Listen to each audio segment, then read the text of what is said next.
When I was a youngster, my dad always told me he used to ride and that, and him and his best mate Sean, my godfather, bought me my first bike, and started riding from there. So, and since you got your hands on the handlebars, has it been no turning back?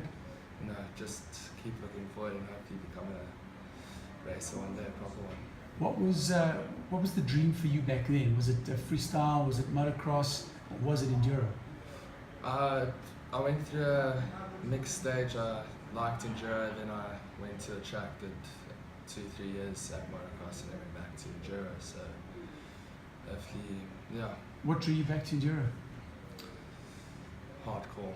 We're the freestylers. Are you listening, freestylers? They're the enduro guys, just giving you a little bit of shade right there. Enduro. So for the listeners out there, quickly explain the difference between the enduro and the freestyle motocross.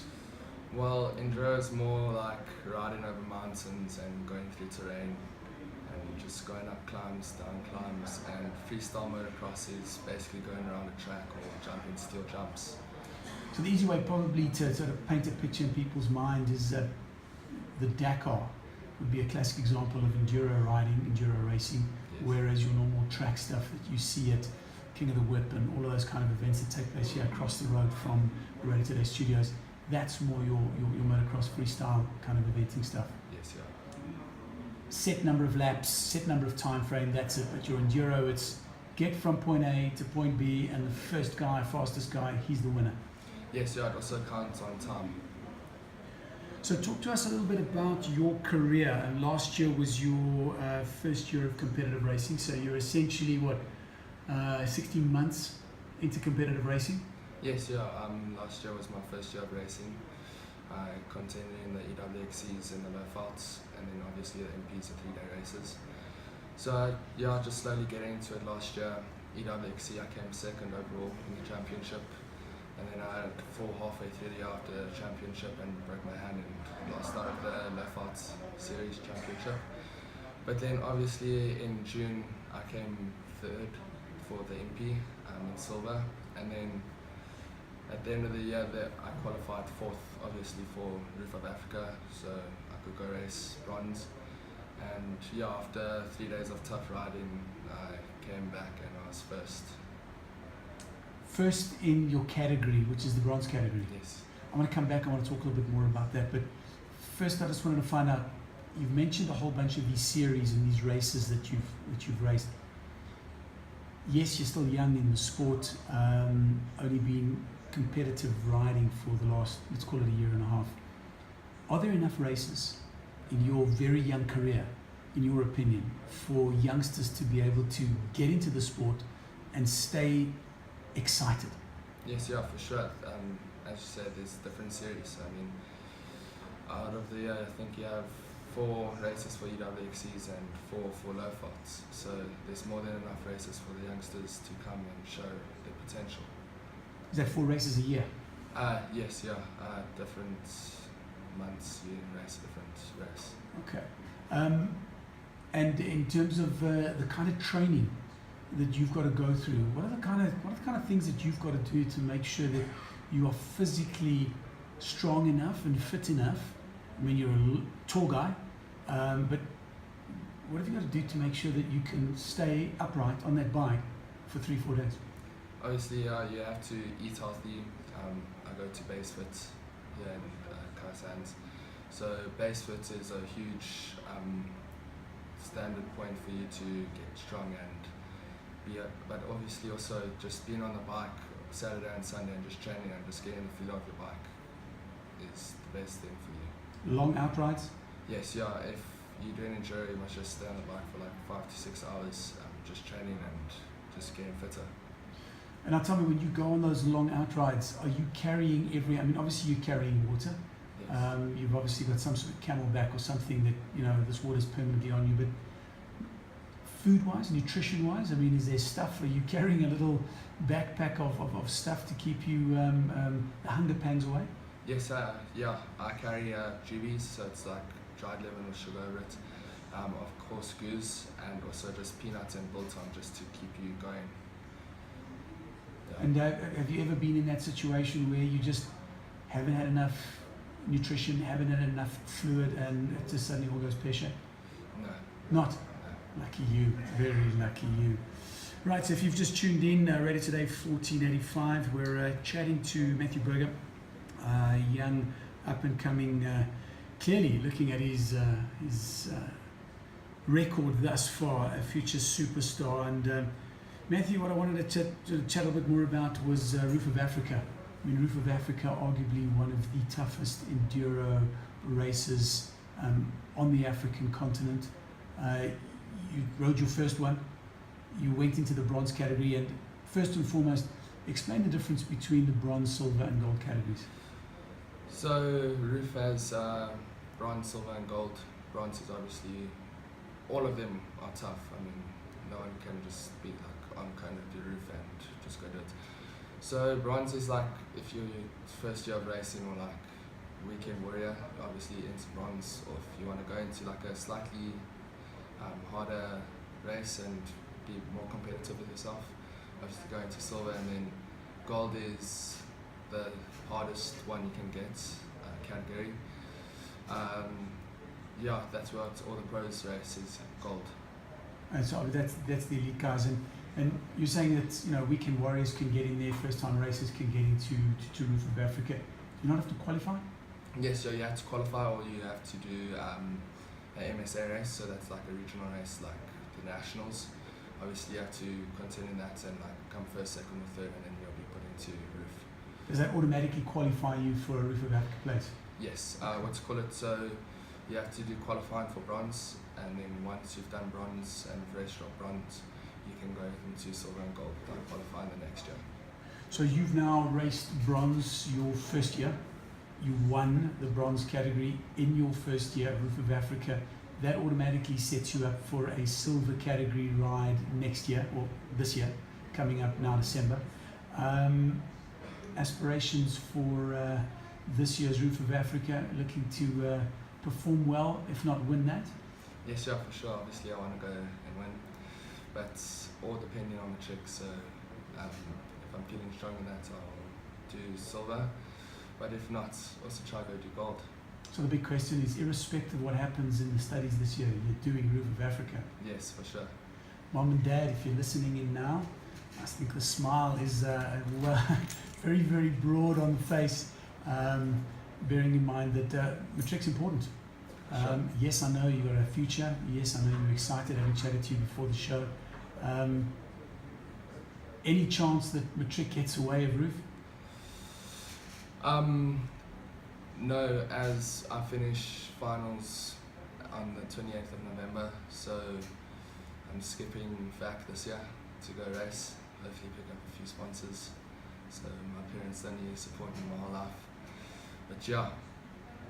Oh, there's a head screwed on, right? Parents don't have to support him his whole life. Mom and Dad definitely smiling now. So if there's any sponsors out there that are keen to support a young up-and-coming future superstar, get in touch with us and we can hook you up with Matthew Berger, or you can obviously get hold of him on Instagram or Facebook. Matthew, a shout out there, your Facebook, Matthew Berger, and on Instagram? It's Matt_Berger552. Right.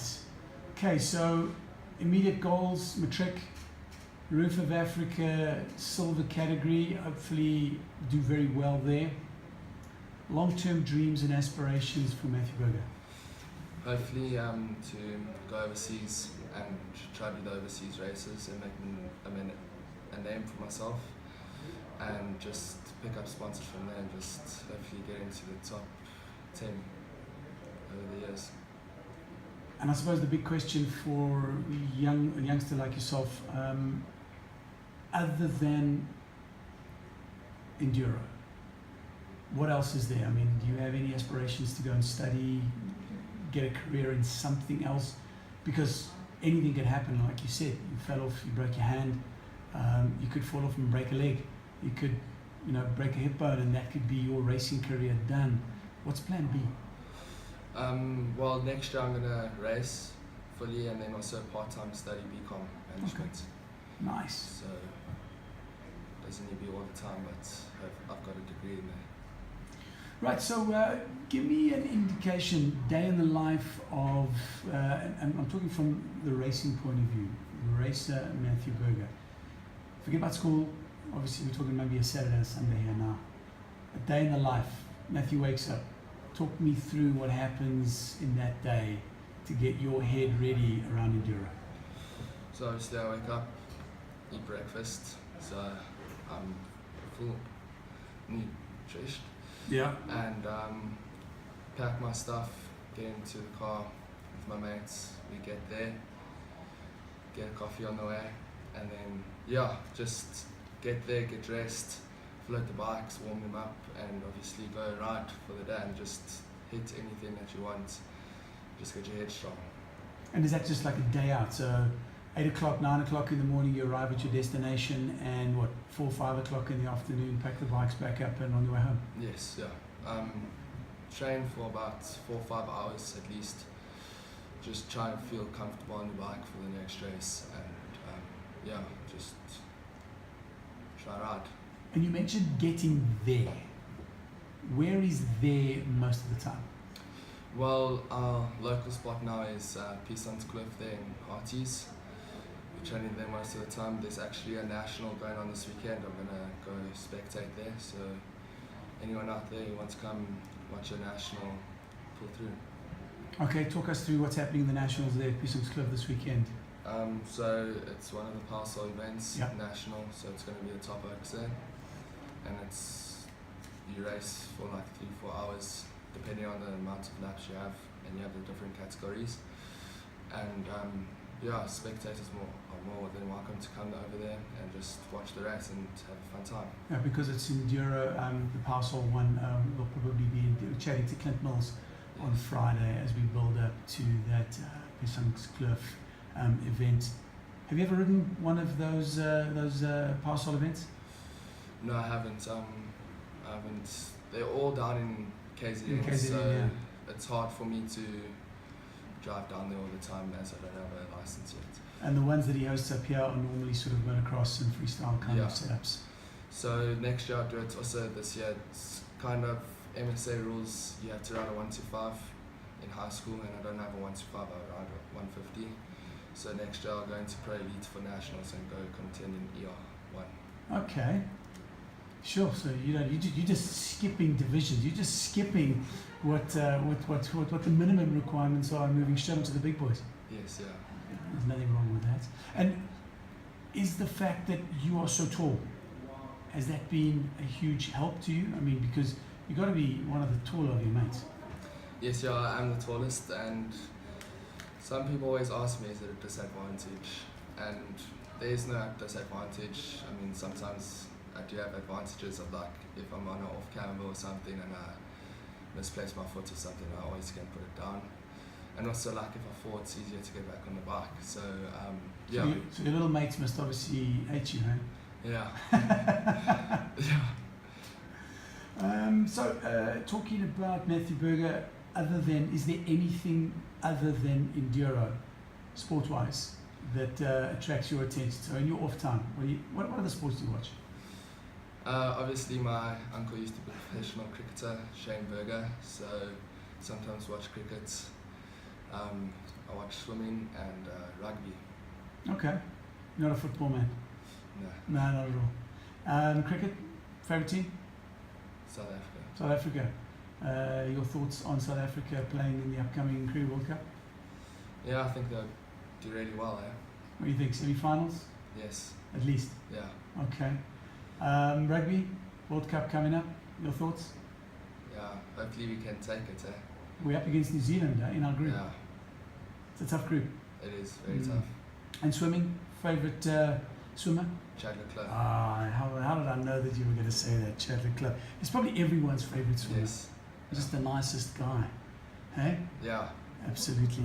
Final thoughts in terms of any shout outs to any mates, anything you want to say in terms of Enduro? Baron, this is the first time you've ever been on radio. Yes, yeah. Obviously a shout out to Darren Goldman and the FMXQ. Thank you so much for this opportunity. Yeah, Dylan, great interview we had with him not so long ago. Okay, so Matthew, great having you on the show. Look forward to finding out a little bit more about what's going to happen in your career over the next short while, and definitely hope you're going to keep us updated in terms of your progress towards Roof of Africa silver category winner. Will do. Thank you so much, Mark, for this opportunity.